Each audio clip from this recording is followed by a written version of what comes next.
ಒಂದು ದಿವಸ ಗಾಂಧಾರಿ ಕೃಷ್ಣ ಅವ್ರ ಹತ್ರ ಬಂದಾಗ ಕೃಷ್ಣನೇ ಕೇಳ್ತಾರೆ, ಅಲ್ಲ ನೀನು ಆ ಕುಂತಿಗೆ 5 ಜನ ಚಿನ್ನದಂತ ಮಕ್ಕಳನ್ನ ಕೊಟ್ಟೆ, ನನಗೆ ರಾಕ್ಷಸರಂತ 100 ಮಕ್ಕಳನ್ನ ಕೊಟ್ಬಿಟ್ಟಲ್ಲ ಅಂತ.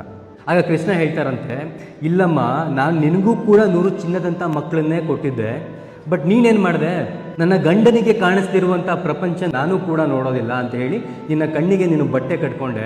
ನಿನ್ನ ಮಕ್ಕಳು ಎಲ್ಲಿ ಹೋಗ್ತಿದ್ದಾರೆ, ಯಾರ ಜೊತೆ ಸೇರ್ತಿದ್ದಾರೆ, ಅವ್ರು ಏನು ಕೆಲಸಗಳನ್ನು ಮಾಡ್ತಿದ್ದಾರೆ, ಒಳ್ಳೆ ದಾರಿಯಲ್ಲಿ ಹೋಗ್ತಿದ್ದಾರೆ, ಕೆಟ್ಟ ದಾರಿಯಲ್ಲಿ ಹೋಗ್ತಿದ್ದಾರೆ, ಯಾವುದನ್ನು ಕೂಡ ನೀನು ನೋಡಲಿಲ್ಲ. ಸೊ ನಿನ್ನ ಮಕ್ಕಳು ಬೇಕಾಬಿಟ್ಟು ಬೆಳ್ಕೊಂಡ್ರೆ ಇವತ್ತು ರಾಕ್ಷಸರಾಗಿ ನಿಂತಿದ್ದಾರೆ. ಆದರೆ ಕುಂತಿ ತನ್ನ 5 ಮಕ್ಕಳಿಗೋಸ್ಕರ ತನ್ನ ಇಡೀ ಜೀವನವನ್ನೇ ಮುಡುಪಾಗಿಟ್ಲು.